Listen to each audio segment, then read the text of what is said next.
خدمت کی زیارت جارو وي او پیسې دي چې ښه زبردست را روانې دي او منجور په خپلم کوي او دلم ورکوي خورا او کور ته مړه شی چالو شو اخره کې هغه منجور پې تنګ شو چې دی او یو خرکوچې ورکوي زه به څه کوم چې ته ما رخصته وایي دا خرکوچې والا دی ځنګل ته ځه او دلته لرګي پرې کوه خشاک او خرڅوه ده خرکوچې باندې سور شو را روان دی په لاره کې خرکوچې را پرېوت پی ماته شو مړ شو چې مړ شو ده خو وی چې ما خو 2-4 کاله د پیر صاحب دی خو دې ته پیر وایي که نه منجور صاحب خدمت وکړو یو خرکوچې میلاو شو هم مړ شو نو خورې پې واچول او کېناست ورته جاړي حضور پاک کوئی نیکان بندگان نیک څوک دی د خدای دوست دی هغې لما هغه خوشحالی الله نه نقل کوي ګورې حدیث قدسی دی چې الله فرمایي چې ما د نیکانو له هغه خوشحالی مقرر کړي دی سترګو هغه تفصیل نه دی لیدلی نه زړه کې هغه خوشحالی تېرېدی شي او نه په غوږ د هغې تفصیلونه چا اورېدلی دی نو چې دومره عظیم خوشحالی ولا الله پاک ورکړي نو د دنیا په بنګلګۍ یا په موټرګي باندې او یا د دنیا په زیب و زینت د هغوی بیا څه پروايي بیا مې ویلي مې دوستان د خدای څه ته وایي اولیا نو اولیا د یو خاصې ډلې نوم نه دی ګورې چې دا خاصه ډله ده دا د خدای ولی دی اولیا د نیکانو خلقو د اولاد نوم نه دی چې دا یو سړی نیک دی نو بس د ده بچی د خدای ولی شو اولیا د عالمانو د بچو نوم نه دی چې پلار یې عالمو او بس بچی یې چې دی د خدای ولی شو نه دا ولی تعریف الله په خپله په قرآن شریف کې وایي مونږ خلق دلته تیروزو مونږ وایو دا د نیکانو اولاد دی لکه ټیک ده د نیکانو اولاد دی خو که دی په خپله نیکي یله دی په خپله نیکي کوي یله او که دی د نیکانو اولاد دی په خپله فاسق او فاجر دی د خدای ولی نشي کیدی دا د خدای نه لرې دی بس سوچ زمونږ د خلقو دلته غلط دی مونږ یو ډلې له دا نوم یې خیرې چې پلانکې ډله بس د خدای اولیا دي او بس د نیکانو بچي د خدای اولیا دي الله څه وایي الذین آمنوا وکانو یتقون چې هغې کې 2 صفته یو ایمان او یو تقوا ما ویلو تاسو ته مې هر مسلمان دا د خدای ولی دی مومن ولی کافر د خدای دشمن دی مسلمان د خدای دوست دی او دوستانه کې فرق دی د چا هغه دوستانه لږه کمی د چا زیاتی د چا د هغې نه زیاتی او یا چا د هغې نه زیاتی نو موږ به ولی پسې پیژنو چې کوم قرآن موږ ته ویلی کې دا د خدای ولی دی بس لاول به عقیدې ته ګورې او دویم نمبر چې عقیدې د حضور پاک او د صحابه او د اهل سنت والجماعت عقیده بس دا شوا او دویم به دې ته ګورې چې تقوا پکې وي اوه مرتبې د تقوا زموږ علما ذکر کوي یو دا چې د کفر او د شرک نه به ځان ساتي دویم دا چې د کبایرو نه به ځان ساتي او بعضې حضرات وي د بدعاتو نه به هم ځان ساتي دا هم کبیره ده خو د یو خاصې وجې نه ځان له ذکر کېږي او څلورم دا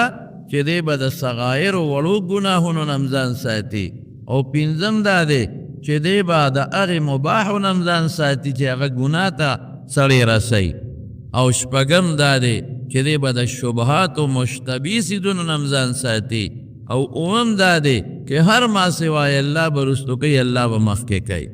الله ته به توجه مخکې ساتي دا علماو ذکر کړي نو دکې چې تقوا وي او پرهیزګاري ورته موږ په پښتو کې وایو نو دا د خدای ولی شو زمونږ خلک دلته دا یو سوچ کوي چې بس زیارت ته ناست د خدای ولی دی منجور د خدای ولی دی زمونږ خلک وایي بس دا زیارت کې ناست دی به چرسونه هم څکي هغه به خلک ځي په ما دم واچوه ما ته شا به دوا وکړه او نظرانې به م ولوړي حالانکې ډېر داسې دي په هغې کې چې هغوی له مونځ هم سم نه ورځي هغوی له تلاوت د قرآن شریف هم سم نه ورځي هغوی نه آمنتو بالله واوره دا هم سمه نه ورځي هغوی نه د ویترو په آخر کې چې کوم دعای قنوت دی واوره وه یقین په خدای و کلام والا سم نه ورځي نو هغه د ځان غم پکار دی هغه له چې هغه د هر څه زده کړي نه زه د زیارت منجور یم مجاور یم او زه به زیارت خدمت کوم او بس په دې زه د خدای ولی شم نه ولی کېږي په دې زیارت منجورۍ ته څه ضرورت دی زیارت تا نه څه فایده ده زیارت ته منجورۍ څه چل کې زیارت سره د صحابو نه لوی اولیاء د خدای څوک شته نشته په مخ د ځمکه قسم دی که د صحابو نه لوی اولیاء نور وي یو ځل د عبدالله ابن مبارک نه چا تپوس وکړ وی عمر ابن عبدالعزیز دا لوی سړی دی او که حضرت معاویه رضی الله عنه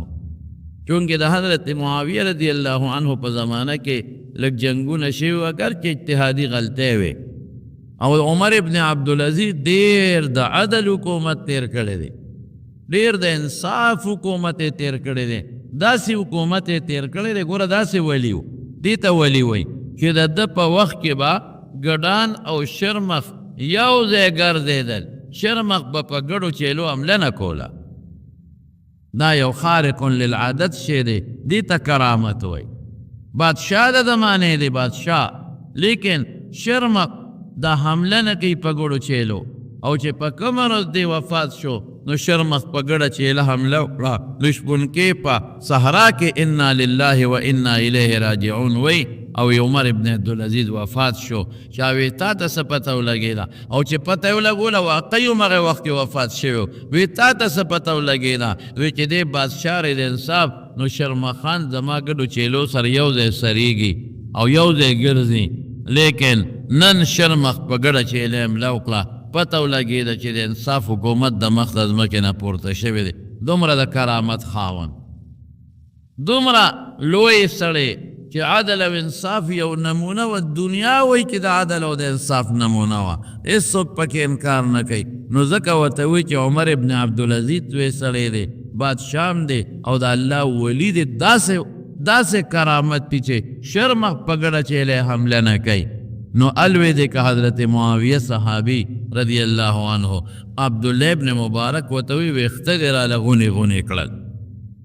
وی که دا ټوله دنیا د عمر ابن عبدالعزیز غوندې خلکو نه ډکه شي دا ټوله دنیا نو حضرت معاویه رضی الله عنه چې په کوم اس د حضور پاک سره جهاد کړی دی دا هغې اس د خپې دوړې ته هم نه رسېږي معاویه صاحب پولا ډېر لوی سړی دی رضی الله عنه دا هغه اس د خپې دوړې ته هم نه رسېږي ولې صاحب صحابي دی هغې اسې د رسول الله صلی الله علیه وسلم په ملګرتیا کې په جهاد کې شرکت کړی دی نو صحابه ټول اولیاء دي ټول د خدای اولیاء دي او بزرگان دي د رسول الله مبارک سترګې پې لګېدلي دي د حضور پاک سره سینې غشو ته او تورو ته مخامخ کړي دي او د پیغمبر علیه السلام دفاع کړې ده او لاسونه حضرت طلحه څوارلس ځایه دا لاسو لګېد دا شل شو او په احد کې به د پیغمبر علیه السلام نه غشي راتمبول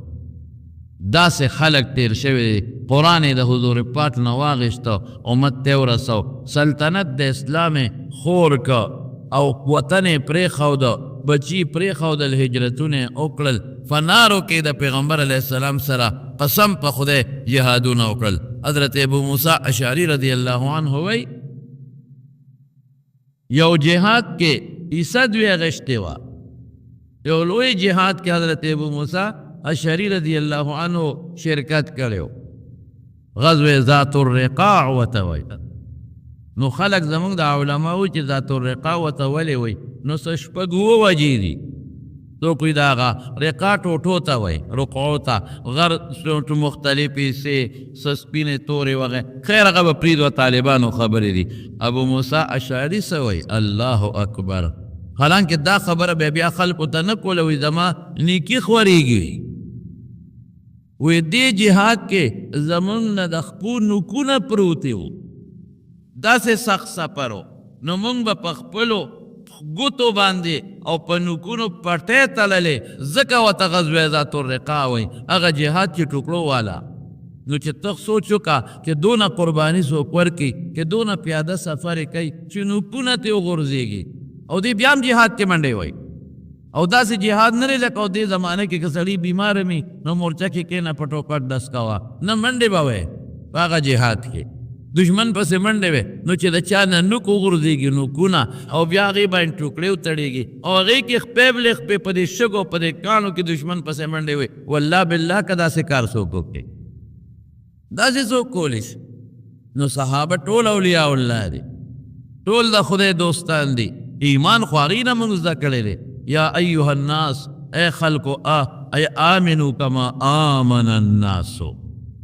علماء لیکي چې مراد صحابه دي هغه شان ایمان راوړل، کوم ایمان چې هغه د صحابه والا ایمانو. آمنو کما آمن الناس، نو د هغې ایمان خو الله زمونږ د ایمان معیار ګرځولی دی چې هغسې ایمان وساتی، او تقوا په هغې کې هغه وه چې د تقوا نمونې وې د مارونو. نو هر صحابي د رسول الله مبارک معجزم ده، او هر صحابي دا د خدای په اولیاو کې لوی ولی دی، لوی ولی. لیکن دغه صحابه شهیدان شوي دي او دا مړه شوي دي، د هغې قبرونو ته خو منجور نه دی ناست. چته که یو کس دوته چته بعد دی کې ناست دی بېله خبره ده، لیکن تابعینو دا اوس خلک ناست دی منجوریان یې ځانه جوړ کړي دي او مونځ نه کوي. یو سړی دی او د اولیاو قبر لذي ور قبرون لتلل خو سنت دی. رسول الله مبارک فرمای چې تاسو نهیتکم عن زیارت القبور، ما تاسو د قبرون د زیارت نه منې کړی وی. یو وخت کې منې کړي وو ځکه خلکو به قبرونو سره دا ناروا حرکتونه کول، چا به بچي غوښتل، چا به ما د بیماری نه جوړ کا. نو بیا چې عقیدې د ټولو درست او برابر شوې، وی الا فزوروها فانها تذکر الاخره، دی لځئ دا سړي ته آخرت یادوي، سړی ته پند دی، سړی ته نصیحت دی. نو قبرونو لتلی شي د عامو خلکو متلی شي د شریعت د اصولو مطابق، د سنتو مطابق، او د اولیاو غلام ځه بالکل لاړ شه. دا فایده خبره ده، منه خبره ده، دا د فایدې خبره ده، تعالی به فایده درکوي. حضرت فاطمه رضی الله تعالی عنها به هر جمعه کې یو ځل د حضرت حمزه رضی الله عنه قبر ملاقات لته. ګوره د ښځو اگر چې بعض علما د ښځو زیارت القبور منع ګڼي، خو زموږ جماهیر وایي چې نه، جایز دی بالکل. چې پیغمبر په لعنت ویلی دی، وایي دا د هغې زمانې سره دی چې زیارت منع و. اوس الا فزوروها کې سړو ته حکم دی، ښځې پکې طبعا داخلي دي. به هر کیف خلاصه د خبرې ده چې رسول الله مبارک به بقي ته رسول الله مبارک د حضرت حمزه رضی الله عنه او د احد د شهداو بالکل د وفات نه مخکې تللی دی او زیارت یې کړی دی، اول ته تقریر هم کړی دی. نو زیارت د قبرونو بالکل د شریعت مطابق بالکل مستحب دی. که ته ځې او د شریعت په دایره کې دننه ځه، پالته ډېر ډیره والې ده او منجور دې ځانه جوړ کړی. ولې څه ضرور دی ته چل کې تا څوک تختۍ در نه څه، که څوک دې کاڼې وړي ته چل شوی دی. خو صرف دې ته چل جوړ کړی دی چې خلک به زیارت له راځي، زه به له ګټونه مټونه کوم ماله او پیسې راکوي. خلق به زیارت لرازی، نو زیارت په توانو پیسې به غورځي، زه به پیسې اخلم. دا په شریعت کې منع ده، دا ناروا ده. هغه منجور مونځ نه کوي خدای والې، هغه له مونځ نه ورځي، هغه له آمنت بالله نه ورځي، هغه له قرآن نه ورځي، او هغه ته هم خلک د خدای ولی وایي. دا د کوم ځای نه د خدای ولی شو؟ چرسونه اسکي، بنګونه اسکي، چرس او بنګ کوي او پیم خوري، او چې ته ورشې هغه زیارت ته او د هغې هغه کوټو ته ورشې، نو داسې بین به ترې راوخېږي د چرسونو لوخړې او ډډوزې به ترې راوباسي راوځي. او زمونږ خلک هلته هم ځي، قمقل خلک دی، بې ځایه چیلې به والي هلته وړم. څه لپاره چیلې وړې؟ دا مې د پیر بابا منلی دی، دا مې د کاکا صاحب. دا واورئ ګورې، منفتی عبادت ته د الله به کوئ، که د زیارت یا د بل چا منفتی دی وکړه لالې کافر شوی. عبادت د غیر الله د بل چا باندې سړی کافر کیږي. دا د خدای په نوم چیلې حلال کا او ثواب زیارت ولی ته بخې، نیک ته بخې، او که بل چا ته بخې بخه. هلته د وړو د څه فایده ده؟ نو هلته چیلې غریب خاوند دی، بلا مزدورۍ کړي، ګوړ او چاري او د دیاړي 1500 روپۍ ورځ یا 600. نو غریب سلو 15 میاشتې کې ځان لړه چولی، نو ښځې سیل تړه شوي، یا سړیه ما خو ستا د سر د پیر بابا تور چیلې منلی دی. نو دیم داسې نه شي او خوشحاله شي چې د ښځې ګوره ما سره ډېره مینه ده، نو څه قرض کړي او څه هغه لږې جمع کړي، نو لاړ شي نو ګرځي او په میلو تور چیلې واله. خدای نیکبخته او تور او سپین پکې چا راوستی دی. تور مې منلی دی، سپین ناګران والي. نو ښځه شي او دیم شي او سره 15 بچیم شي، نو لاړ شي زیارت له، نو منجور لی ورکړي دا ستا شي. های خدایه مخته کې جومات لی د خدای نیکبخته خرڅ کسه په جومات یې ولګوه، مدرسه کې ولګوه،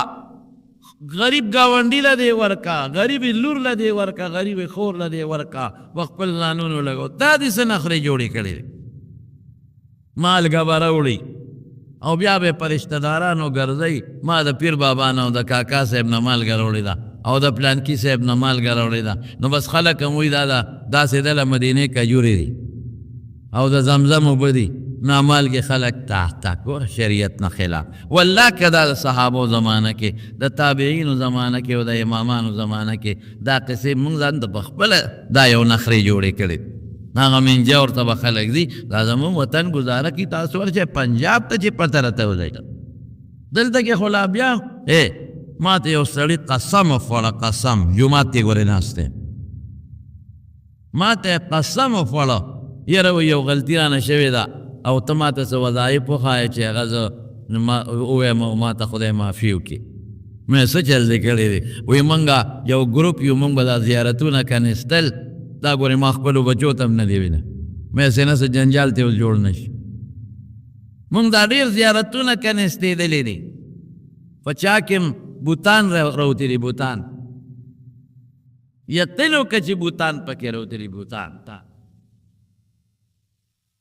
دا چې کوم وخت کې هندوان د دې وطن نه تلل، زمونږ دا خلقو د زیارت ډېر احترام کوي. نو دوی څه چل کړی دی؟ دوی قیمتي بوتان خښ کړي دي او زیارت یې جوړ کړی، او دوی سره او سپین دا په دې ځمکه کې خښ کړي دي او زیارت چې د زیارت خلک احترام کوي، دا به محفوظ وي. زه چې بیا چېرته راشو نو مونږ به بیا وباسو، خو بیا رانلل خبره ختمه شو. د زیارتونو خلک جومات نه غلا کوي، زیارت نه کوي. جومات نه غلا کوي، قرآن شریفونه کښېني او پکې کوزئ، دونه ډاډه دي. او زیارت دوی که ورلو د شپې را باندې کټ اړئ، دا راله نقصان را کوي. دا د پخوا زمونږ د دې مشرانو تپوسو کې بوساړې به د زیارتونو خوا کې تړلې وی، د دې زیارت خلک احترام کوي، دا بوساړه څوک نه غلا کوي. د شیخانو بابا سره به خلکو تړلې که نه؟ ما ته یاد شیخ ثابت بابا سره به خلکو تړلې که به نه تړلې؟ وی دا خلک نوړي، د زیارت په خلک احترام او قدر کو، یریدل به او د خدای نه نه یریږي، زیارت نه یریږي، خدای نه نه یریږي. دا زمونږ یو سوچ دی. نو دا سره دا سپین او دا بوتان به خخول، نو زیارت به جوړ کړ چې زیارت خو مسلمانان احترام کوي نه وردي، وی به چې زیارت دی نو دا به محفوظ. نو هغه به مونږ ډېر زیارتونه کنیستې دي بوتان پکې راوتي او سکه مسرو سپینا مونتری او یو ځای مو کنه وی غټ زیارت بیا هم بند کا، وی پکې د سپو او د خرو ډانچې پرته وي، اډوکی د سرو د خرو د سپو اډوکی پکې پراته، او د دنیا خلق بتلله او صاحب ما غوښتنې به ته کولې چې ما جوړ که سپینا سپیتا وای، خرتا وای، بوتا وای، یا خدای پاک چې پورا اصل یې معلوم نه. اصل د چا دی؟ د حاجي صاحب د تورنګزو رحمت الله علیه، حاجي عبدالواحد صاحب چې په لکړو کې دفن دی، دا اوس د خدای ولی، دا اوس بزرګ دی، دا اوس مجاهد دی، دا اوس جهادونه کړي دی، اول ته دفن دی او موږ ته پته ده چې دا څوک دی. دا دلته زموږ بابا صاحب، دا اوس موږ ته پته ده چې دا په جهاد کې سره د خپلو ملګرو شهید شوی دی، هلته پې قبر جوړ شوی. دا بابا صاحب شو،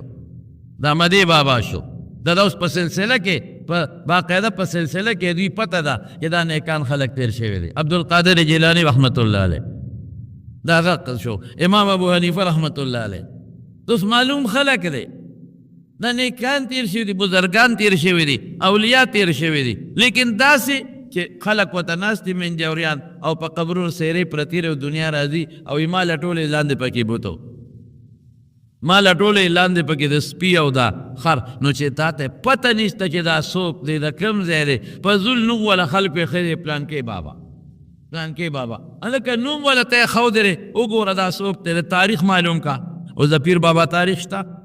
ډېر لوی بزرګ تیر شوی دی، پورا تاریخ موجود دی. د کاکا صاحب تاریخ شته، یو ډېر لوی بزرګ تیر شوی دی، یو ډېر لوی نیک سړی تیر شوی دی. رښتیا د خدای ولی پیر بابا واقعي یو ډېر لوی بزرګ تیر شوی دی، واقعي د خدای ولی. سیدو بابا یو ډېر لوی بزرګ تیر شوی دی، واقعي د خدای ولی نیک سړی. نو تاریخ خو شته که نه که ته ورځې؟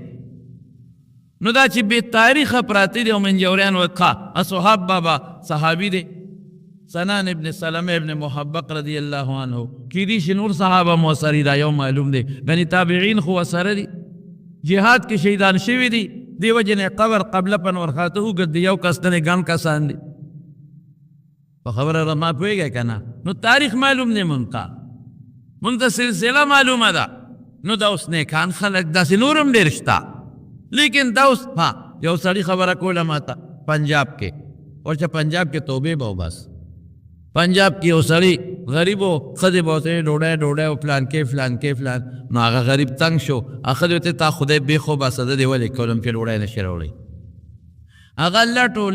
بازی سڑی ناراست دی لٹی خدا کاری ملا خط تکلی خو بے غیرت دی سار چیوزشی ماسبخین را پاسی ماسبخین مخلا سوین دی ما دیگر بیوزشی ما خام را پاسی و ماسخوتن بیوزشی سار بدغا لٹ جتا زب بے غیرت ہویا پر دی سوالونا کئی او بیا پر دی اجرو کی چی لمان دا کئی بے خوان دا بے غیرتا کارو کا دا خدای نیک بختا دا دین کارو کا دا دنیا کارو کا قسم پا خدای دا سے خلق دی چی سار نم غرمی پوری گوڑو نا کئی پا دی گرمے کے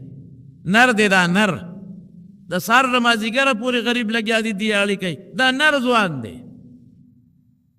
دا کسب کون کی نر زوان دے نر رسول اللہ مبارک تا حضرت سعد رضی اللہ عنہ پلا رو رہے چستلی مشی و سرو کل دا گوٹے سختے وے دلتا گوٹے وے وی ما حضا آیا سعد دا سری دا لاست کلت دی دلتا گوٹے دی وی دا اللہ رسول بچولا پی روزی گٹم سسکورا پی وامو چاری پی راکاگا نو چی سب صوف سسکورا چاری وی دا دے گوٹے کیگی لاست کلک شی کلکا بچولا پی روزی گٹم سسکورا وا او چاری پی راکاگم قسم دی دا دوارو جہان و مبارک سردار اغا لاسونا و چت کللو کلی کللو وی دا لاسونا با جنت کردی دیاری مار خو نر دی نر چی منزو سرکی گوڑ مار خو نر دی خد بچولا روزی گیٹی گلکار خو نر دی سال نا گرمی پوری خد بچولا پا دیوال ناس دی گرمی تو روزی گیٹی لوار خو نر دی پور تا ناس دی او گرمی تا ناس دی او غریب لرونا تیری او بچولا روزی گیٹی ترکان خو نر سڑے دی گٹا دغا رانده و سرده و اره و سرده دخو دو کر خاره نشم راخ کلی او ترخز و سرده او بچول روزی گیٹی دا مزدور کار دا بٹیاران شو دا نور شو پا گرمے کی چی لگیا دی او دا محنت کی دخبل و بچو دا پارا او حلال مزدوری گیٹی او فل منز او دس کی قسم پا خدای نارات دا جنت والا خلق دا بے خوندی ندا صوب زمیداری کی سار غریبو دی خبل زمیداری کی او دا او بخوری کئی او گسالی تلی او تریشری کئی دا خوناران دی یا صوف دیو طول زی او خبلو بچولا سار دیو حلال گیٹی دا خون خوچے دا کٹ کے پروت تے پردو جروت زیو چلم نا کخرا کاگی او دقا سے سنڈا پروت تے دا بے غیرت ہے دلالی دا بے غیرت ہے کوارشے منظم نکے روجیم گاڑی والی دی او دان نا دلوے لاٹھی برنس جوڑ کرے دے دا سنی پکا کسبو کخپل بہر کیب زمارونو خبر میں دے پورے کولا چی آغا سلی لٹو خزی و توی قوارشے زدے اکلموس تسار نما خام پورے منگ بس سخرو بس دروی راشا آسان کارو کا یو من جورو دا زیارتا غلالا بس آغا سر پریوت دا خو آسان شے دے دا من خلقو قمقل دے سوک چیلی بودی و سوک گڑ بودی او سوک نقدی پیسی وڑی او من جورو والا شاڑا بای او بس بیا واپس رازی خزیم زی او سلیم زی او بڑاگانم زی او ارازی او وی جوڑ شو ما نا جوڑم خو جدی زیارت تلالم نا جوڑ شو ما نو زیارت تا پس جوڑ شوی شیطان در کے نناوتیو نو دلی علکی واچول چی دی زیارت تلال شا جوڑ بشی نو چی لال شی نا شیطان دا نووتا نو چی راشی نو جوڑ شو نو بیا دی دنیا کی پیوخ پا گردے منت آقا زیارت تلالم دا نورا باندے نو آقا چودنو دا نخواسیم شوی اغل العالم نو ٹک شما نو داغی خورا می راواغیش تا پا دخم میوا چولا نو دنیا خلقم روان شی او بابا چی روان دے او منجور پا چی مزیر منجور لگیا دے دیو سر دے تا منجور خدمت کی زیارت جارو وی او پیسی دی چی خدمت کی زیارت جارو وی او پیسی دی چی خد بردست را روانی دی او منجور پخپلم کی او دلم ورکی خورا او کورتا مولا شی چالو شو اخره کې هغه منجور په تنگ شو هغه ورته وی چې تا خدای بې خوباسه بس دی که نه کال دوه دی ما سره تېر کړل تیاره نغده وړې او ترکاري او ډوډۍ وړې او پیسې وړې خوارشي ده چې ته رانه مزدوري کوه زمونږ رزق کې څه لګوتې وی دلته مونږ سره ناست دی پې تنګ شو نو دی رخصت که چې دی او یو خرکوچ یې ورکوي زه به څه کوم چې ته ما رخصت یې وی دا خرکوچ یې واله او دی ځنګل ته ځه او دلته لرګي پرې کوه خشاک او خرڅوه ده خرکوچ باندې سور شو را روان دی په لاره کې خرکوچ را پرېوت پی ماته شو مړ شو چې مړ شو ده خو وی چې ما خو دوه څلور کاله د پیر صاحب دی خو دې ته پیر وایي که نه منجور صاحب خدمت وکړو یو خرکوچ یې میلاو شو هم مړ شو نو خاورې پې واچول او کېناست ورته جاړي یو خرکوچ په دونه محنت میلاو شو هم مړ شو جاړي چې خدای اوس به څه کوم د هغې خرکوچ نه خدای زیارت جوړ کړو ډېر څو لګېده خلق به راتلل وروره چیلې راولو نغدې راوړو هر څه راوړو بس سړي خشید هغه خرکوچ یې خاوره ښه مضبوطه کړه او ښه زبردست زیارت یې ترې جوړ کړو او غلاف ملاف یې پرې واچو بس شی روان شو هغه چې کومې پیر و استاذ یو هغه ته چا ویل چې دلته خو بل زیارت دی او دنیا هغې له روانه ده ما په لاره ده چې ته وګورم چې دا څوک دی دا څوک ښخ شوی دی چې څنګه راغی ویې کتل دا مرید یو لکه هغه په خولې لاس کېښود چپ شي غږ به نه کړي چې ځان لی کوي دا چاته ناست دی وایي دا هغه خرکوچ دی مړ شوی دی مې پې خاوره واچوله د هغې نه شی ولګېده زبردست فیکټري ده داسې فیکټري ولګېده او داسې شی ولګېد چې بس زبردست پیسې دی او را روانې دي او بنګلې دي یو مسله په قمقلو باندې خدای پاک په بېوقوفو قمقلو خرو باندې په ما خدای را مهربانه کړي هغه خرکوچ دی پیر یې ورته وایي وی دا ډېر ښه ذات دی وی که زه ورته ناست یم هغه یې مور ده وایي ډېر ښه نسل دی وی ما هم پرې ډېرې پیسې وګټلې او ته به هم پرې ګټې دا د پنجاب دا قصې پیسې پته نشته تا ته دا زیارت دی پته نشته او زیارت دی دی مری سره خوا کې ما په خپله نه دي لیدي چا راته وی چې هلته کې به د بجلی لین خلکو بوته او اونې به را پرېوتې لین به خرابېده بیا به لین پرېوتېده بیا نو لین یې په بل طرف واړو نو ټرانسفارمر یې ورته ولګو نو چې په بل طرف واړی نو بیا خو بجلي به همیشه یې کم هغه د اونو نه په بل طرف کو نو یو سړي خوب ولیده وی دلته زیارت دی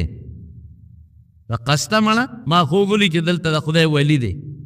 او په هغه باندې خاورې واچوه نو هغه لاړه هغه هلته کې څه چې کوم ځای وي دلته د خدای ولی دی ورېږه زیارت پې جوړو خوب مې لیدی دی نو په هغې خاورې واچولې او دې وخت کې حکومت منظوري ورکړه تارونه یې اخوا کړل نو وګوره که نه د خدای ولی مې جوړ کړو نو څنګه بجلي روانه شوه نو هغې ته ټرانسفارمر والی سرکار وایي ټرانسفارمر والی سرکار ټرانسفارمر بابا خدای پاک دغه زموږ جن دی هغه اولیاء چې د هغې یو سلسله معلوموي یو نسب معلومي یو نیک سړی تیر شوي یو عالم تیر شوي یو بزرگ یو مجاهد یو شهید ټیک شوه لیکن چې پته نه لګي هسې موړه خلکو جوړه کړې ده او جنډۍ پې لګولې دي او دنیا خلک ورځي او سلوټونه ورته کوي او دوه ګوتې په تندیک دی او دوه په سترګو یې کړي او چپ چوپې جوړ کړي دا د خدای ولی شو دا چې ورته ناست دی منجور دا د خدای ولی شو نه دا نه دی دا ول ایمان وګوره او بیا وګوره چې تقوا پکې شته او که پکې نشته خبره د پرهیزګارۍ او د تقوا ده یو دویم ووره دویم په دې پنجاب او سند کې داسې خلک دي چې ګیرې به هم خرئ برید به هم ورسره خرئ او ګیرې به هم خرئ او پتلونونو کې به ګرځي او مونځ به نه کوي بلکل او خلک روان دی غیله لاسونه وله ښکلی او خپې وله ښکلی او ولې جي دا د پلانکین وسی دی یاره واقعي نیکه خو یې نیک سړی تېر شوی دی د هغه نوسی دی یقین په خدای که پرون هم راته یو ملګري خبره کوي پرونی خبره ده یو لوی سړی دی تاسو یې پېژنئ او دې درته نوم نه علم سرکاري سړی دی لوی سړی دی نوم یې درته نه اخلم وی ما ته وایي چې تا خو دا نه منځونه دي او څه دي څه دي دا دونه منځونه سره پاره کې ما ورته ویل دا خو د خدای حق دی او خامخا به مونځ کوم او ته نه کې وی زمونږ نیکونو مونږ له ډېر منځونه کړي په خدای قسم پرونه خبره ده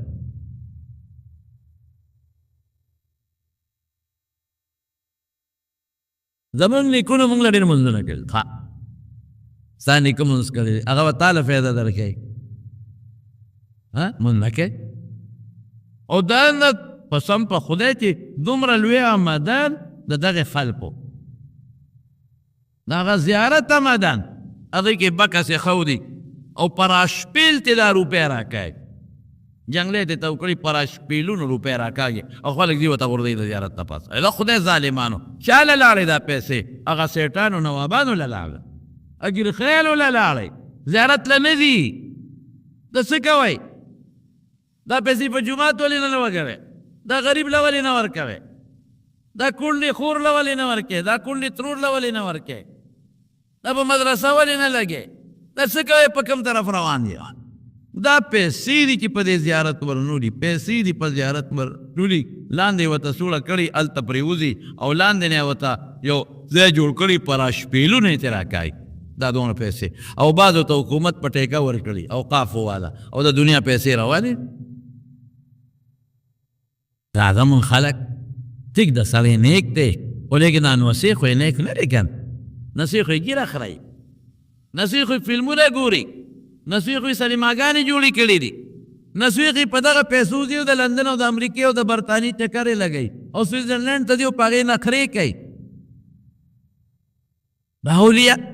د فک د نیکه ولی د نیک سړی دی اوس نسب یې شته نو دی خو نیک نه دی که نه دا څه کوئ په دې سن کې زه تللی وم یو ځل زموږ ما سره سراب احمد حاجي صاحب سره یو ځای تللی هلته خبر شوم چې هلته څه چل دی هغې ورته مرشد پاک وایي مرشد پاک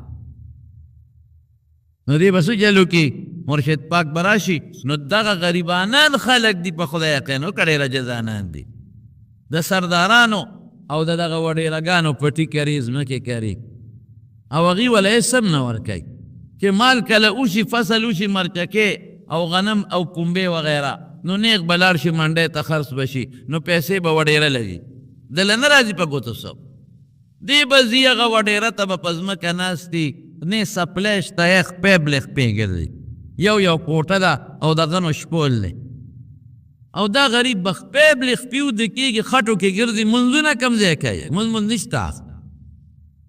منځ نشته صاحب تبلیغ والا یو جومات ته لاړل چې دروازه یې کوله وکړه نو جومات څخه پروت و پکې د خر ډانچه پرته وه اعتره وویسته د خر ډانچه نه خلکو ته وویل یو یې اوهو دا خو د ما نه دونه موده مخکې خر روک شوی و وګورئ هغه جومات ته ننوتی و چې ته ورننوتې بیا د راوتو په چل نه پوهېده نو پکې مړ شوی داسې جوماتونه داودیان حاجي صاحب دا د سوراب حاجي صاحب ورور نه په خپله تپوس وکړې دې هلته پاتې کېده وایي ما ته کسان ووایي چې زمونږ یو پلار دی او که څوک دی حاجي صاحب ته چې دی چا سره دې ته نو راول په ده جنازه وکړه نو بیا لاړ شه وایي ما ورته چې ولې مړ شو سو نه وایي مړ نه دی سخت دی نو مې په جمدي سنګ جنازه وکړمه نو وایي چې ته لاړ شې او دې مړ شي بیا په جنازه څوک کوي نو څه کوې داسې خلک په روژه کې قسم په خدای د روژې په میاشت کې ودونه کوي د روژې په میاشت کې ودونه کوي او د روژې په میاشت کې د هغوی چې کومې میلې وي د سارو منډې شربتونه پکې خرڅېږي او دنیا سکي داسې خلک دی هېڅ نه خواران نه دي خبر لیکن کار یې څه دی او دقه سقا پسقا ګرځي مال ټول وډېره وړي او دې غریب ځي او د دوکان نه سودا راوړي او هغه د پسې قرضې لیکلي کي ډېر بد حال دی لیکن کار یې سي د جمعې په شپه به په یو کلي کې میلی مرشد پاک به راځي نو دا ټول هلته غونډ شي زموږ مرشد پاک را روان دی نو خلکو دې مرشد پاک له ګډان او چیلي ساتلی نو دا وله بوځي نو مرشد پاک څنګه غټ غټ بریته ګیره خریلی مونځ نه ورځي ټوله شپه به قوالی وشي او ګډېدل به وشي او چرسونه به وسکلی شي ټوله شپه چرسونه وایي ښه زبردست دا لوخړې ته خېږي او ټوله شپه قوالي وشي او ګډا ګوډي وشي او بس مرشد پاک له پخپو هم پروځي او په لاسونو هم پروځي او مرشد پاک له خلکو ګډان چیلي ساتلي به د هغې نه ټرک ډک کړي ته غوڼې یوسي یو پس تش تقسې کور ته را روان نن هلته دا میله ده بل جمعش په بل کلی کې ده، بل جمعش په بل کلی کې ده، بل جمعش په بل کلی کې ده. زمون خلک وایي نه بس دا مرشد پاک دا د نیکو خلقو اولاد دی او دی به هغه نیکان نیکونه به جنت ته بوځي، دی به موږ هم ځان سره جنت ته بوځه. دا په قمقل خلق دی، جنت ته به په خپل عمل دی، ایمان به او نیک عمل به کوي. نو که پلار او نیکه دی نیک سړی دی او زوی او نوسی هم نیکان دی، نیک عمل کوي، نو دا نسب فایده رسوي. رسول الله مبارک لور حضرت فاطمه دا زما د غوښې ټوکړه ده ګورې وی، چا که مینه وکړه ما سره یې مینه وکړه، که چا ورسره بغض وکړه ما سره یې بغض وکړه. حضرت عباس وی زما تره دی، که چا دې خفه که دې خفه کړم، دې خوشحاله که دې خوشحاله کړم. حضرت حسن او حسین دا نسب دی خو نیکي ده، چې نیکي ورسره بیا بلکل نسب فایده رسوي. بلکل تاسو ته مې تېره جمعه کې د حضرت خضر دغه دیوال د نیغېدو خبره کړې ده، خو که نیکي ورسره نی ته په خپله بد عملی او نیک نه او نیکه د لوی سړی تېر شوی دی هېڅ فایده دلی نه دلی. نو اولیاء وپېژنې نو دا مه چې زیارت کې ناست دا د خدای ولی، دا مه چې دا د نیک سړي بچی دی نو بس دا ولی دی خدای ته رسېدلی دی او زه به دله ورځم او دله به پیسې ورکوم نظرانې به وړم او بس دا د نیک سړي اولاد دی. نه نه نه، نیک سړي اولاد نیک دی به سر و چشم، د نیک سړي اولاد عالم دی، د نیک سړي اولاد نیک دی به سر و چشم بلکل معنا. خو چې نیک پلار یې او نیکه یې نیک تېر شوي دي او بچي یې بدعمله دي، دا اولیاء نشي کېدی، دا ولیان نشي کېدی. ولی هغه دی کانو یتقون، ایمان سره تقوا چې پکې ګوره په شریعت یې وګوره چې تقوا ورسره تقوا ورسره نی هغه ولی کېدی شي. هر عالم ولی دی د خدای، کوم عالم عقیده برابر ده تقوا پکې ده بس دا ولی دی. هر نیک دا یو ډله نه ده چې دا اولیاء دي او دا مولیان دي، دا اولیاء دي او دا مولیان دي. عجیبه خبر، امام بخاری مولا نو، قبر نه به خوشمویه تلی. امام ترمذی عالم نو د حدیثو درسونه، عبدالله ابن مبارک عالم نو، عبدالقادر جیلانی رحمت الله علیه عالم نو. ورشه د عبدالقادر جیلانی تفسیر وګوره، تفسیر جیلانی رحمه الله څومره لوی سړی. امام ابو حنیفه رحمت الله علیه عالم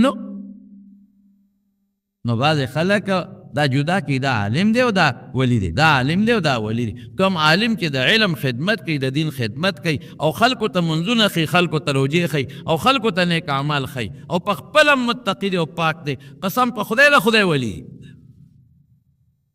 یو سړی د حضور پاک د احادیثو خدمت کوي، یا د پیغمبر مبارک او یا د قرآن د تفسیر خدمت کوي او یا د فقه خدمت کوي او دی د ګناه نه ځان ساتي، بس دا د خدای ولی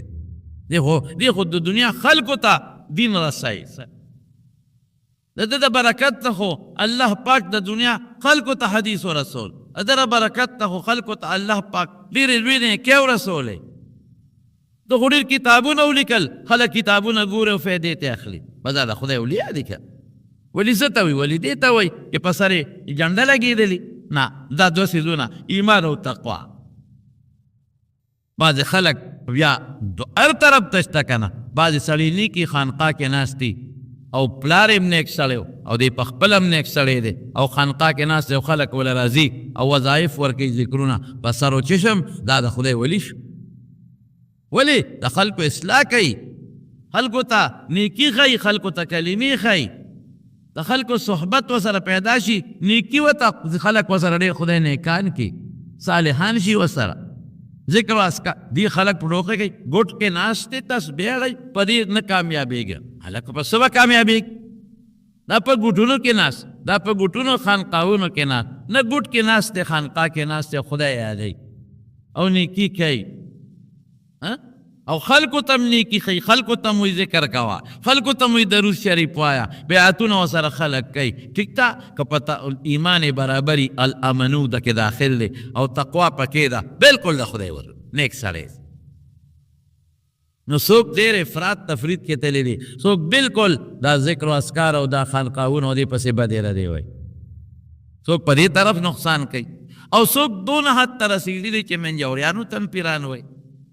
او هغه ګیر خریل وته او چې هغه پلاران نیکونه نیکان تیر شوي دی او ګیر خریل دی او سپي د سپو مقابلې کوي هغې ته هم اولیا وایي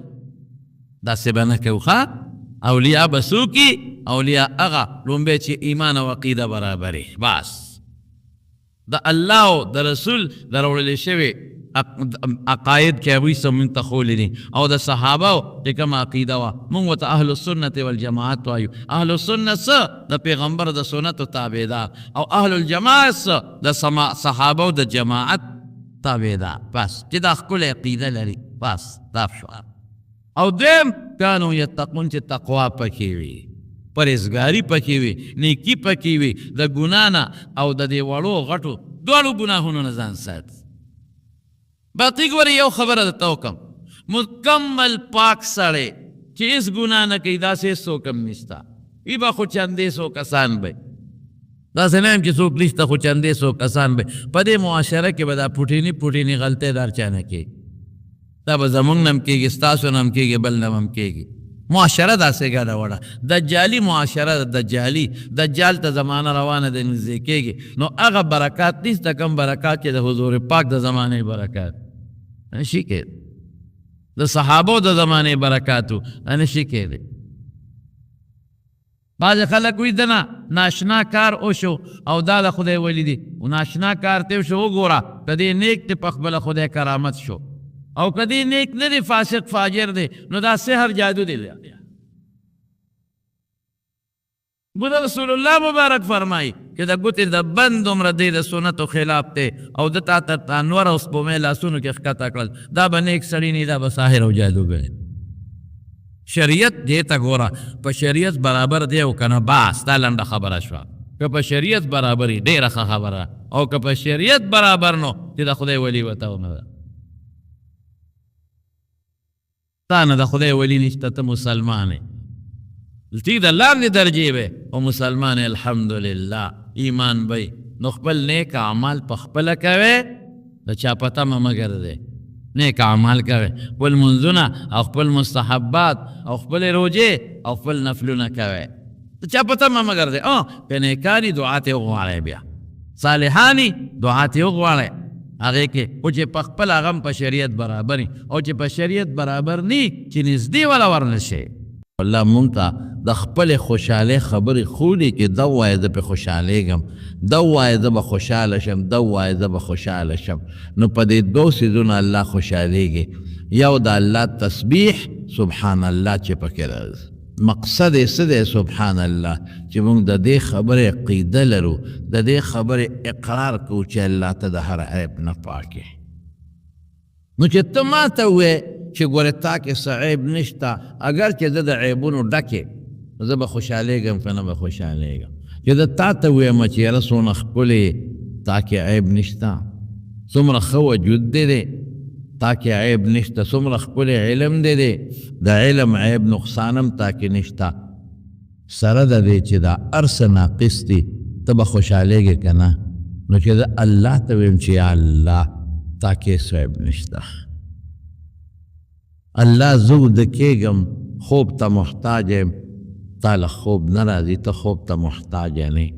الله زه ستړی کېږم خدای په تا ستړی نه راځي الله ماله مرګ راځي تا له مرګ نه راځي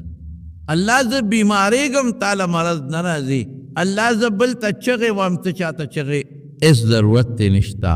نه چاته چغې وې د ټول قدرت طاقت مالک پروردګاره ته الله زه ښځې ته محتاج یم ستا ښځې ته حاجت نشته الله زه بچو ته محتاج یم ستا بچو ته حاجت نشته که زما خپل بچي نی نو پردې بچې غېږ کې ونیسم پالمې ستا دې ته حاجت نشته زه پلار ته محتاج یم ستا پلار هم نشته ستا نیکه هم نشته ستا بره نسب هم نشته ستا سخر خواښ هم الله نشته خدای تا کې هېڅ احتیاج نشته مخلوق ټول تا ته محتاج دی رښتیا ووایه په دې یو سبحان الله کې دا ټولې خبرې پرتې دي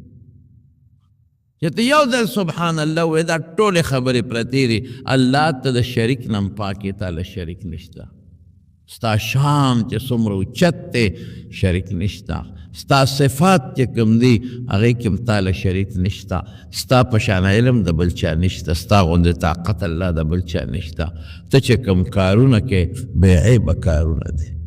زه چې کار کوم خامخا نقصان به پکې وي. دا سپومۍ نور دې له چکرې ورکړي دي، دا ستوري او دا کائنات پروردګار رښتیا ووایه دا د خدای حقیقي صفتونه یې د رب العالمین. نو چې ته په دې اقرار کې چې تا کې عیب هېڅ نشته، نو په دې به الله خوشحالېږي که به نه خوشحالېږي. ټول هغه څیزونه چې الله له مناسب نه دي ټول ختم. او بیا بحمده مقصد څه دی چې څومره ښکلي صفتونه دي الله دا ستایلي، ته د دې مستحق یې. د ټولو نه لوی صفت وجود دی. خدایا زما څه وجود دی، مخکې نوم وروسته به بیا وجود ختمیږي. ستا وجود ازلي او بدي دی، ختمېدو والا نه دی. زما به څه علم وي، د دې دیوال نه پورې غاړه زما نظر نه لګي، چې کوم ځای پورې نظر لګي هغه هم ناقص علم. یو شی راته دوه ښکاري، خدای ستا په هر ځای کې نظر دی، ستا په هر شي نظر دی پروردګار. په ځمکه کې دننه چې زمیندار کم تخمونه اونولي ده ته پته نه لګي چې هغه غنم کم ځای پروت دی. پروردګاره تا ته یو دانه معلومه ده، ولا حبة فی د ځمکې تیارو کې دانې او هغه پاڼه چې د اونو نه غورځېږي خدای تا ته معلوم دی. کم نری تخمونه د شړشم او د دې کبل او د دربو چې په دې ځمکه کې پراته دي، په خدای قسم الله ته یو معلوم دی. په دریاب کې دننه چې کوم حیوانات دي الله پیدا کړي دي، الله ته د هغې علم دی. په دې فضا کې چې کوم مخلوقات دي د الله په دې ټول ارسه علم. په مخکې، په وروستو، په جنت، په دوزخ، په قبر، په قیامت، په دې ارسه د خدای علم. خدای ته ډېر لوی قادر یې، الحمدلله کې دا ټول لرل. ستا په شان قدرت طاقت د بل چا نشته. زه به دنه څپېړه وباسم، دی به مخکې چې زما لاس به ونیسي ما به راونیسي. خدای تا څوک رانیوي نه شي. زمونږ دا سټوکي ستا په لاس کې دی پروردګار. که مو کینې او که مو پاسې، که مو سملې او که مو روغې، که مو وجنې که ژوند راکې، که زوی چاله ورکې که لون ورکې، که ډېرې ورکې که ډېر زامن ورکې، که څوک شڼ پیدا کې، دا هر څه ستا په لاس کې. دا الله لیدل، دا الله اورېدل، دا الله خبرې، دا د خدای صفتونه دي. جون ورکول، مرګ ورکول، عزت ورکول، ذلت ورکول، دا ټول کائنات چلول، کل یوم هو فی شأن، دا ټول سیسټم روانول، د دې ټول ارس قایمونکی ذات الله دی. د خدای ټول ښکلي صفتونه په دې یو رکوټي ټکي کې رالل چې بحمده دی. العظیم، خدایا ډېر لوی یې نو په شان کې، شان دی ډېر لوی دی. دومره د بل چا شان لوی نشته، هېڅ چا. العظیم خدای د صفاتو په اعتبار ډېر عظمت لري. العظیم خدای د افعالو د کارونو په بنیاد ستا شان بل څوک نشي کولی. طالبان وی توحید ذاتی، صفتی، فعلی ټوله راله، درې واړه. شرک په صفاتو کې، په ذات کې او په افعالو کې ټول ختم. شرک باندې الله ډېر خفه کېږي. په دې دوه ټکو کې د خدای ټول صفتونه رالل، په دې دوه ټکو کې د خدای ټول عظمتونه رالل، په دې دوه ټکو کې د خدای ټوله لویي راله، په دې دوه ټکو کې د خدای ډېره بړایي راله، په دې دوه ټکو کې د الله هغه عظمت راغی چې د هېچا نشته. په دې دوه ټکو کې تا دا اقرار وکړه چې خدای د هر قسمه عیب نه پاکې. مونږ د عیبونو مجسمې یو په تا کې نشته. رښتیا ووایه په دې دوه ټکو کې دا ټولې خبرې رالې، نو چې دا ته ووایه نو الله به خوشحالېږي که نه به خوشحالېږي. ځکه حضور پاک فرمایي دوه خبرې دقه دوه ټکي دي. الله ته خوښ دی، الله خپل صفت خوښ دی. زما نه دی، زما خپل صفت خوښ دی. سره د دې کې زما دا صفتونه دا زوال لري، یو هلک به ډېر ښکلي ښایسته به جینکۍ به پرې بهني دومره ښکلې به خو چې دی بوډا شو ملی را ټیټه شوه غاښونه یې ووتل خولې کپه شوه مخ یې چیچړ شو روزې پرې را پرېوتې بس ختم حسن لا یو جینۍ به ډېره خوبصورته به ځان به ترې روکي رشتې به ورته پلین ولاړې زه کوم خو دا جینۍ چې کله بوډۍ شوه غاښونه یې ووتل مخ چیچړ شو سترګو نه اوښکې چخې بیږي ملی را ټیټه شو حسن لاړ ختم یو ملا به ښکلی عالم به طالبان به ته ګیر چاپېره ته وي سبق به ته زده کوي چې بوډا شو هېر شو هر یو حافظ دی د قرآن شریف هر څه ورته یاد دی بوډا شو هر څه یاد یو سړی د عزت خاوند به اخره کې بې عزته به شي یو سړی بادشاه به بادشاهي به ترې لاړه شي د خدای بادشاهي د الله نه تللی شي چرېم نه یو سړی به د مضبوط طاقت خاوند دی پهلواني به کوي او جنګېږي به د غټو پهلوانانو سره خو چې بوډا شو هلکه وي د ریټایرمنټ واغېش بس دی نور پهلواني نه شي کولی دی نور باکسنګ نه شي کولی دا ریټایر شو دی نور کرکټ نه شي کولی دا ریټایر شو دی نور فوټبال نه شي کولی دا ریټایر شو دی نور والیبال نه شي کولی دا ریټایر شو د ده طاقت کمزوری شو ختم شو زما په رب قسم کې زما د رب طاقت نه ختمېږي قدرت ته ختمېږي نو چې زه د الله صفت کوم او دا صفت د الله نه ختمېږي زما صفت ما له الله را کړي د خدای هغه له چا نه دي ورکړي ذاتي صفتونه دي نو الله به خوشحالېږي که به نه خوشحالېږي بیا په دې صفتو د قیامت په ورځ به تله ډکېږي تله دومره غټه تله ده چې حضرت داود علیه السلام د الله نه سوال وکړو وی الله د قیامت په ورځ چې ته پې وزن کې دا تله راته وښایه نو چې الله ورته وښوله نو بېهوشه پرېوت نو چې په هوش کې راغی نو جاړي ولې جاړي الله دا خو دومره غټه ده که دا اوه اسمانونه اوه ځمکې په یو چابړي کې واچوې په دې پوټې ګوټ کې ځایږي خدایا د ما په عمل به داسې نه کېږي دون عمل د کم ځای نه راوړه کم ځای نه دون عمل لا پیدا کړه الله وفرمیل ای داوده چې زه وغواړم په یو کجورې هم ډکولی شم فکر مه کوه او رسول الله مبارک فرمایي چې سبحان الله تملأ نصف المیزان نیمه تله پې ډکېږي نیمه والحمدلله یملأه باقي نیمه په الحمدلله ډکه شوه نو په دې دوه ټکو دې پوره ترې ډکېږي دونه مهربانه ذات شته دا خو د پیغمبر مبارک زړه ته الله واچوي ما ینطق عن الهوى ان هو الا وحی یوحى نو هغې مونږ ته ووایي دا الله نه راوالي او مونږ ته یې راورسوي رسول الله صلی الله علیه وسلم نو په دې دوه ټکو دې پوره تله ډکېږي بدقسمت اوس پې هم نه وی آی های الله پې خوشحاله شو تله پې ډکه شو ژبه باندې اسانې دي ستړی کېږي پې هم نه او حضرت ابو هریره فرمایي د حضور پاک نه حدیث نقل کوي چې چا په شواروز کې د ورځې سل کله ته ووایي محیت ذنوبه ګناهونه به ختم شي و ان کانت مثل زبد البحر اگر که د دریاب د زګ عمره ولیني او یو روایت کې راځي و ان کانت اگر که د دریاب د زګ نه زیات ولیني وإن كانت مثل زبد البحر د دریاب د زګ عمره بل ځای کې راځي چې د دریاب د زګ نه ډېر ولیني دا به خدای معاف کړي ټول به وایه که خیر انشاءالله دا ځان له وظیفه کې دا هغه وظیفه ده چې ما ته زما پیغمبر مبارک ښودلې ده دا هغه وظیفه ده چې رسول الله مبارک ته الله په زړه کې اچولې ده دا هغه وظیفه ده چې الله پې خوشحالېږي دا هغه وظیفه ده چې تله پې ډکېږي دا هغه وظیفه ده چې ته پې ستړی کېږې نه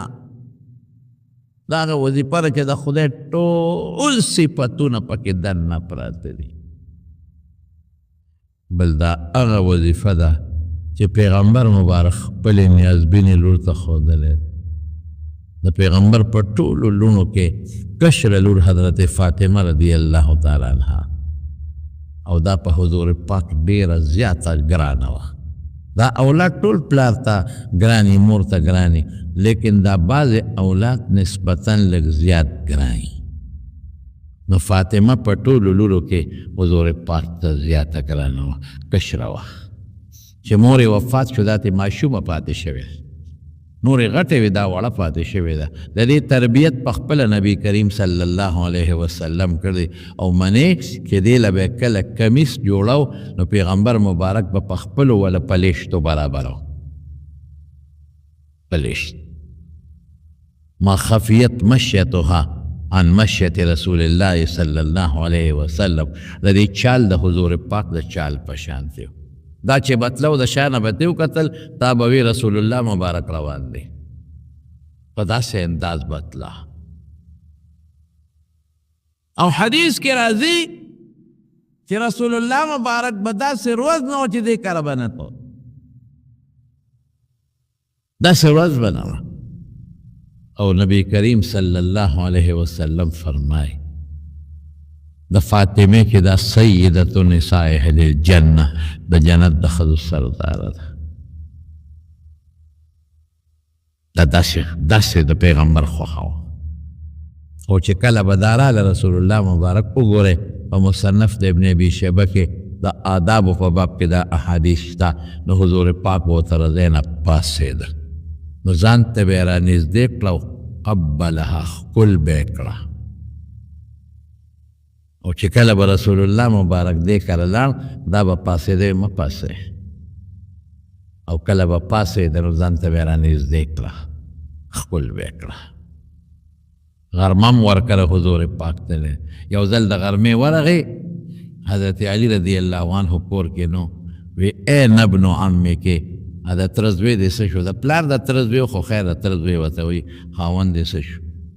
وی ما سره یې جګړه وکړه، بار ووت، ما سره نن غرمې آرام ونه که قیلوله. حضور پاک چې ورشي علي وګورئ کم ځای ده. صحابي راغی وی صاحب جومات کې د دیوال سوري ته پروت دی، اوده دی. نبي علیه السلام ورغی په خاورو پروت و، حضور پاک ته خاورې وڅنډلې. قم ابا تراب، قم ابا تراب، ای خاورو والا پاسه. او بویه ته به د فاطمې سره وله جوړه وکړه. انتهایی خوښه وه د حضور پاک. فاطمه بزغه مني، زما د غوښې ټوکړه د فاطمه. من احبها فقد احبني، که چا دې سره مینه وکړه ما سره مینه وکړه. من ابغضها فقد ابغضني، که چا دا خفه کړه زه خفه کړه. او بل حدیث کې راځي دې کې نه بلکې چې چا پیغمبر خفه کړه الله خفه کړه، او چې چا الله خفه کړه نو الله به سزا ورکړي. سفر نه کې به حضور پاک راغی، کله به نیغ جومات ته لاړ او د جومات نه پس یا مخکې دا به فاطمه کړله بچی څنګه. او مرض وفات کې چې دا حضور پاک لرانه نو ځان ته رانږدې کړه، پرې ور پرېوته، غوږ یې ورته نږدې کړه. نو چې د اوچته شوه نو په ژړا شوه، نو بیا یې ځان ته رانږدې کړه. نو چې رانږدې کړه نو هغه د اوښکو خندا وکړه. عایشې بیبي ته تپوس وکړو، نه د پلار راز نه پاش کوم. نو د وفات نه پسې دې تپوس وکړو. وی دا عجیبه کار و، هم یو وخت کې ژړا و هم خندا. وی چې رانږدې کړم راته وفرمیل چې بچې دې بیمارۍ کې زه دله روان یم، صبر به کې، ګورئ صبر به کې، چغې به نه وې، فریاد به نه کې. ماله ژړا راله د پلار په جدایۍ. بیا رانږدې کړم، وی بچې زما په خاندان کې د ټولو نه مخکې به ته ما پسې راځې او ته به د جنت د ښځو سردار یې. نو موخه دل خوشحاله شو. او کله چې رسول الله مبارک وفات شو پیسونه دلمنه ده. صبت علی مصائب لو انها صبت علی الايام سرنا لها لیا. وی داسې مصیبتونه را باندې را پرېوتل که دا په دې ورځو ور پرېوځي، دا د ورځو شکل به بدل شي، دا ورځې به شپې شي. 60 کالو عمر کې وفات شو، لږ د پاسه. یو څو میاشتې د پاسه 20 کال عمر کې دا غریبه د دنیا نه لاړه او دړمنه لاړه د پلار پسې د حضور پاک پسې. حضرت انس وایي چې رسول الله مبارک هم دفن که خاورې م واچولې چارې بیلچې م په اوږه وې او را روانو دا راته لاره کې ولاړه.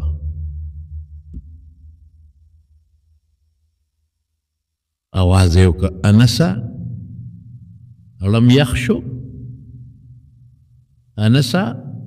ړم خوشحاله شو چې د الله په رسول مو خاورې ور واړولې. دومره دړمنه وه. د الله رسول دی د حضرت فاطمې پلار دی او بل شان پلار دی. شلو کال عمر، ړم خوشحاله ړم یخ شو، زما په پلار د پاسه هم خاورې واړولې. د حضور پاک د وفات ته 6 میاشتې پس د دنیا نه لاړه. 6 میاشتې دا د کوره بار نه درو.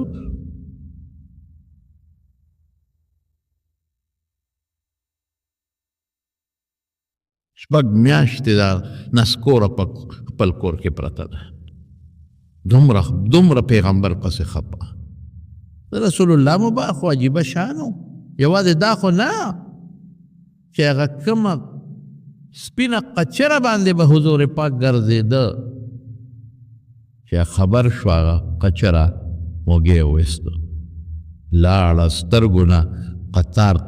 اوښکې را روانې دي. په مدینه کې یو شاړ کیو سره یې لاندې کو، دانې پکې وکړو.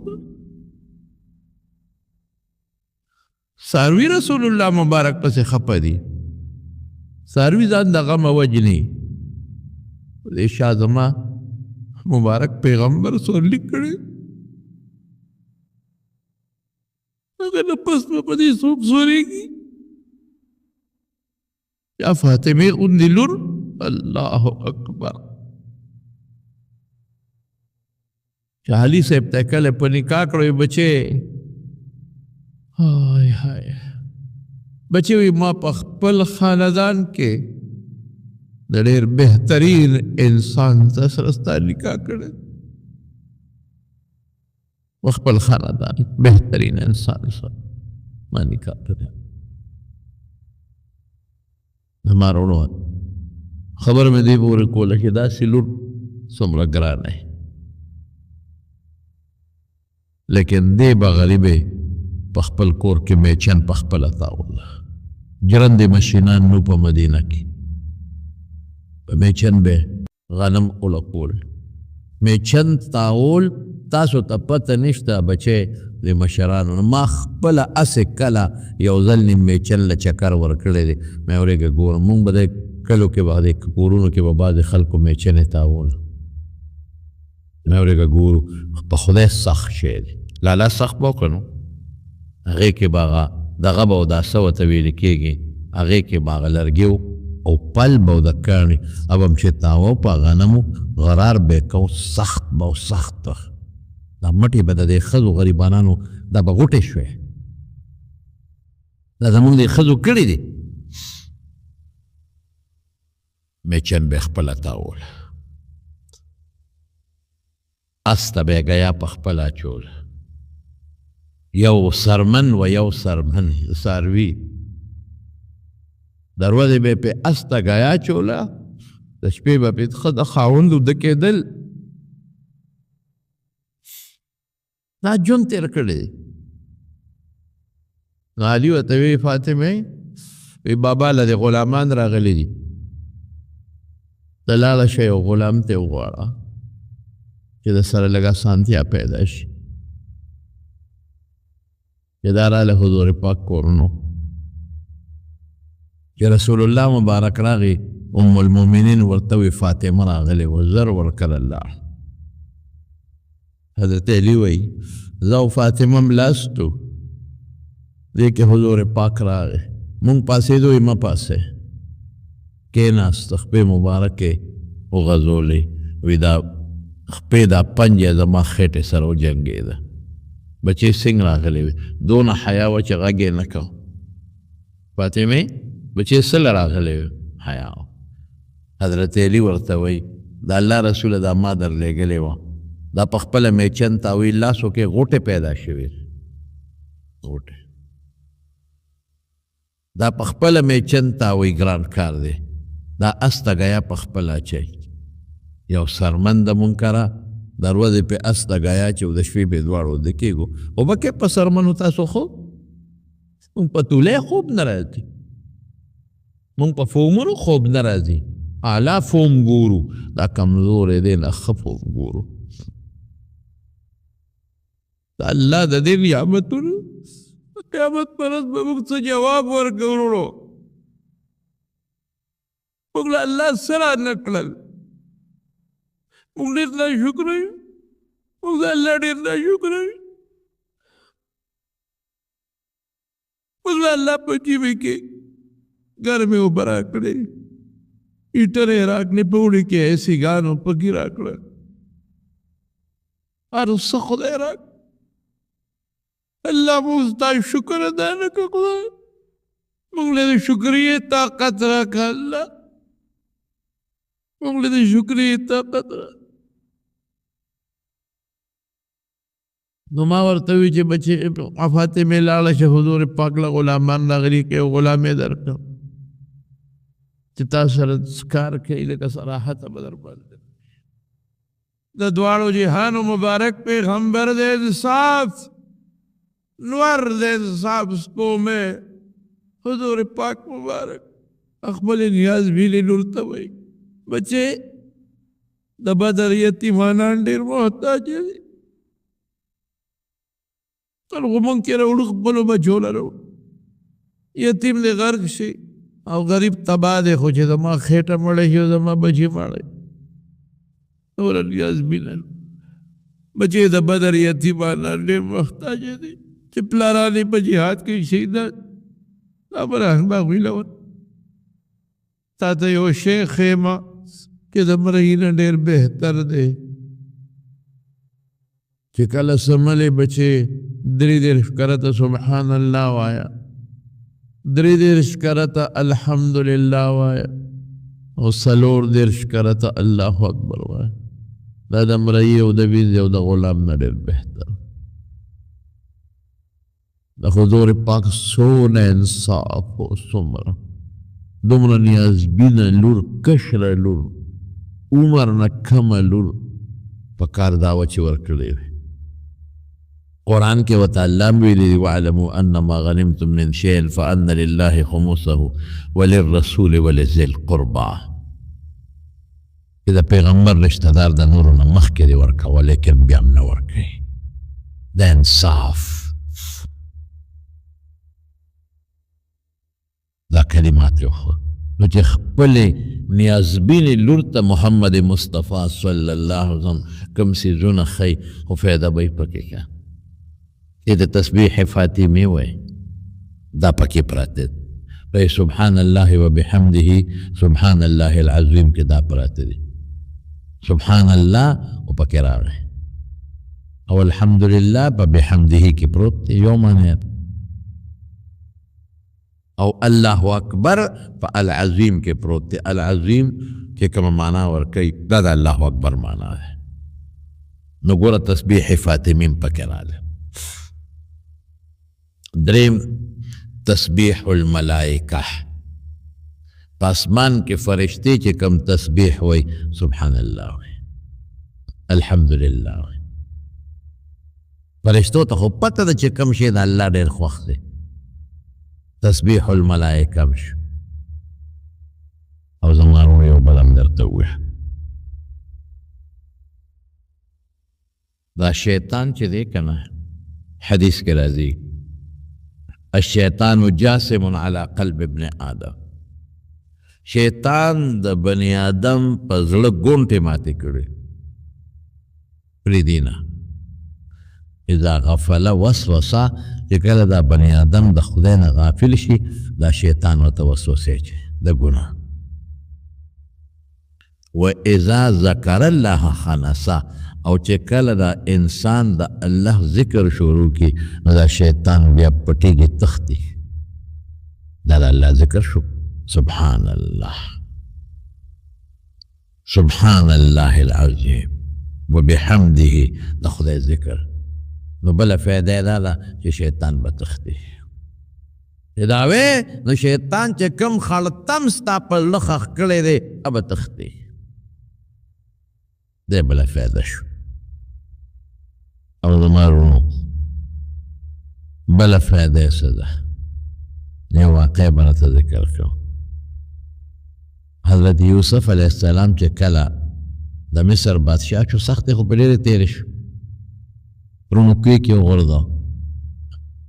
بیا جیل ته مړه. خو چې کله د مصر بادشاه شو نو په مصر کې قحط و قحط.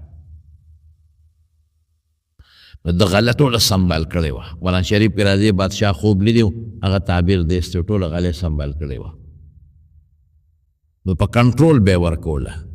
ګزارش سره. پخوا زمونږ په دې وطن کې هم چې کله چینی مینی نه کېدل نو بیا به حکومت په کنټرول چینی ورکول. نو غله به یې په کنټرول ورکوله. نو خلک به راتلل او ده به تپوس کو څو کسان یې په کور کې دومره نو هله به یې ورکوله. نو یو هلک راغی یوسف علیه السلام ته او د یوسف علیه السلام نه غله وغوښته نو هغه وله غله ولیکله. نو خادمانو ورکړله. یو ورځ نیم پس دا هلک بیا راغی. چې بیا راغی نو بیا یوسف علیه السلام وله غله ولیکله په کاغذ باندې چې دومره دله ورکې. نو هغه غله یې وله ورکړه. نو بیا لاړ. یو څو ورځې پس بیا راغی یوسف علیه السلام ورته ویې لکه ته خو دوه درې ځله رالې که نه؟ ویې نو ته پې څه کوې په دې غله؟ دا خو ګوره قحط دی. دا خو موږ لږه لږه ورکوو هغه چاله ورکوو چې کوم مجبور خلک دی. او ته روزانه راځې ته یې خرڅې که څه چل کوې؟ هر وخت موږ چاله غلې نه ورکوو. دا هلک ورته وایي چې بادشاه سلامت ولیکه که ځان مې درته وښه او خپل تعارف مې در سره وکړه ګورې چې څونه غواړم بیا به راکې. دا ټوله خمبې او دا هر څه به بیا راکې که ځان مې درته وښه. بس هغه قلم کېښود وایي ته څوک یې دا اول ځان وښایه. وایي بس ما پرېږده و که نه ولیکه غله دومره غله ولیکه. نه لیکم. ته یې څوک؟ زما وروڼو کې څوک یې که څوک یې؟ وایي نه زه هغه کس یم چې په تا زلیخې الزام ولګوو څپۍ دې ما کړې. او یو ځل زلیخه خو مینه وه په یوسف علیه السلام. یوسف علیه السلام له خو الله حسن ورکړی. نو زلیخه په هغه په کوټو کې دننه کمره چې کومه وه خاصه کمره هغه یې ورته ناوې کړې وه. پالنګ یې ښودی و ځان یې هم ناوې کړی و خشته کړی و. او یوسف علیه السلام خو غلام و اواز یې وکړه راشي. او چې څنګه یې دننه کړه نو دروازې یې ټولې جرنده کړې یوه بله بله بله بله او چابیان یې ځان سره کېښود. خدای دا سبب جنجال وړی. یوسف علیه السلام ته زلیخې وی ما ته نه ګورې؟ هغه به ښکته کته. وی نه تا ته ولې وګورم؟ زه خو ستا غلام یم چې څه حکم یې څه کار یې راته وایه تا ته ولې ګورم؟ یوسفه دا سترګې دې څونه ښکلې دي ځان ته یې مایل کوه. دا جال دی ګیری یې. وی د ټولو نه مخکې به دا پټېږي. یوسفه دا مخ دې څومره ښایسته دی دا لاسونه یې څومره ښکلي دي دا ویښته دې څومره ښایسته دی. وی دا چې قبر ته لاړ شي به دوړېږي ختم.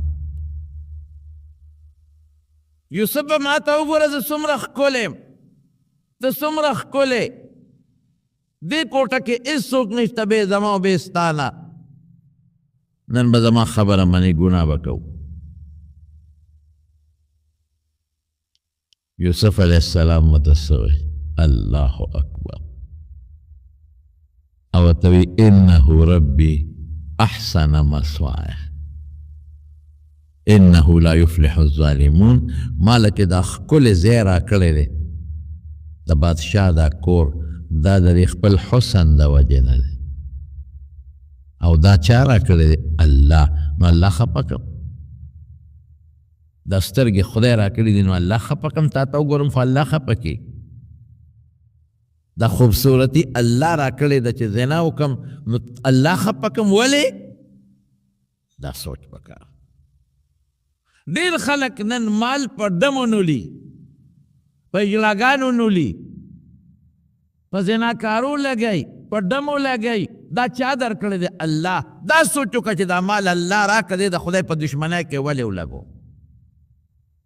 دا ژبه، دا سترګې، دا غوږونه، دا مخ، دا الله راکړی دی. نو زه پې خدای خفه کړم؟ زه خو به ډېر بېوقوف یم چې زه په دې الله خفه کړم. ولې په الله خفه کړم؟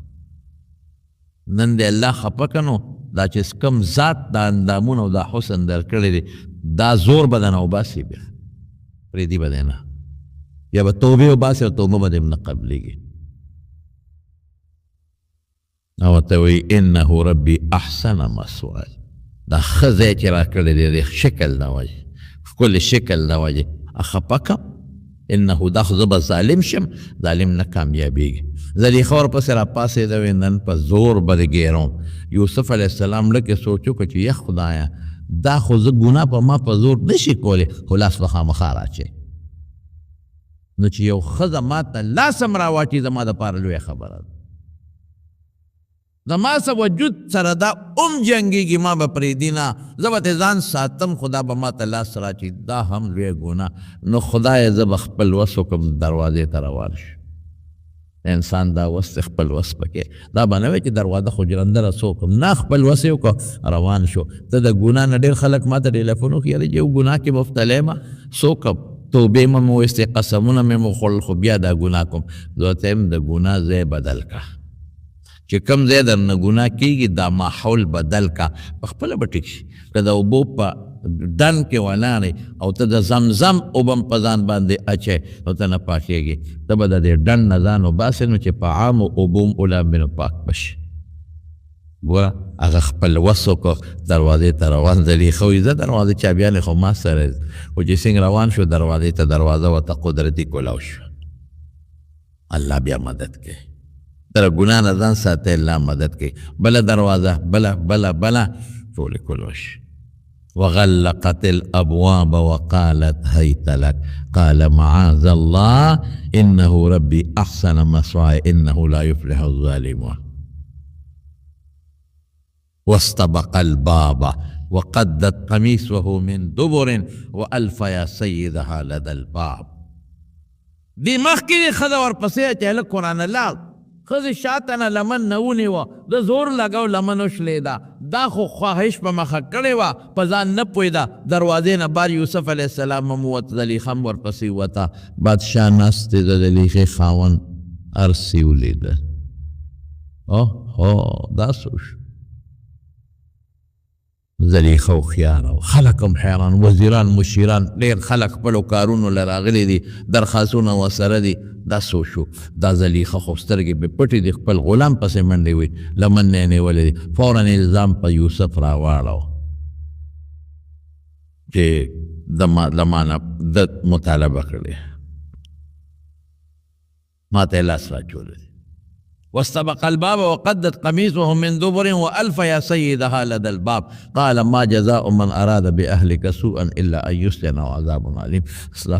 ښځې ته چې څوک لاس واچوي څه به ورسره کوي؟ یا به جیل کې اچوي یا به سخت عذاب ورکړي. نو چې ګوره داسې د بادشاه په مخ کې ښځې ده وي نو خلک بیا د بادشاه طرفداري کوي، د یوسف غریب تابعداري څوک نه کوي. ټول وی ښځه ټیک وایي، نقصان د یوسف دی. هغه وی هي راودتني عن نفسي، ما ته دې لاس راچولی، جګړه جوړه شوه. قرآن کې الله وی وشهد شاهد من أهلها إن كان قميصه قد من قبل فصدقت وهو من الكاذبين وإن كان قميصه قد من دبر فكذبت وهو من الصادقين. یو ماشوم دې کې لږ اختلاف د علماء شته، خو دا راجح قول دی. یو ماشوم مور سره هغه ګوی شروع کړو، یو څو ماشومانو خبرې کړې یو پکې ده. که لوی سړي دا ګوی ورکوله، شلو کسو به وله خوله کې سپق منډلې وکړي، دا ته څه کوې؟ بیبي پاکه ده، غلطي د یوسف ته، خو چې ماشوم ورکوي خارق للعادت شی دی نو بیا خلک مني. هغه وی د یوسف کمیس وګورئ، که د مخکې نه شلېدلي نو دې پې ورته و ښځې ته ځان خلاصو بلتي ده ده، او که د شا نه شلېدلي نو دې ته تښتېده، هغې لمن نیولې ده نو د ښځې غلطي ده. فلما رأى قمیصه قد من دبر قال انه من کیدکن ان کیدکن عظیم. چې کمیس یې وکت شا نه شلېدلی، او دا قرآنی خستا ده یوسف وارد عن هذا واستغفری لذنبک انکی کنت من الخاطئین. یوسفه بس دا خبره باندې کانه کېده او ښځې ته وایي بس بخښنه د خدای نه وغواړه، غلطي ټوله ستا ده. نو هغه هلک یوسف علیه السلام ته وایي زه هغه ماشوم یم چې تا له مې ګوۍ کړې ده، ستا صفایي مې کړې ده، اوس راکې هغه لکه نه. نو یوسف علیه السلام قلم ور وغورځو، بچي لیکه ځان ته چې څومره لیکي ولیکه. نو فوراً جبریل علیه السلام راغی، وی دا دې څوک ده؟ دا ټول سټور ځان پسې ولیکي، دا غریبانان به څه کوي؟ نو حضرت یوسف علیه السلام وی الله زما صفایي یې راوستې ده، که ده زما دپاره ګوۍ نه مې ورکړې زما خو پیغمبر هم زما جامه به داغدار شوې وه، نو د پیغمبر خو خدای د ګناه نه پاک ساتي، چې لږ داغ هم زما په جامه راغلی وي برباد به یا مې چا خبره نه منله، تا خو د لیخې ته لاس اچولی، که ما زرهاوې کې نه خو خلکو به زما خبره نه منله، ده زما صفی کړې ده. الله فرمیل ای یوسفه چې کوم بنده زما صفی کوي او سبحان الله وی، نو د قیامت پر ورځ به قلم ورونه غورځوم چې کوم جنت دې خوښي ځان پسې لیکه. څونه فایدې دي په دې چې څومره دوستان یې ټول به دا وایې که خیر نشان یو ځل ټول وایه سبحان الله وبحمده سبحان الله العظیم. زنانو تم ویم، تاسو تم ویم، مسافر چې کم اوري هر څوک چې اوري نو سل پیرې به که خیري انشاء. حاجي ډېره ښه ده، استغفار ځان له د ثواب شی دی.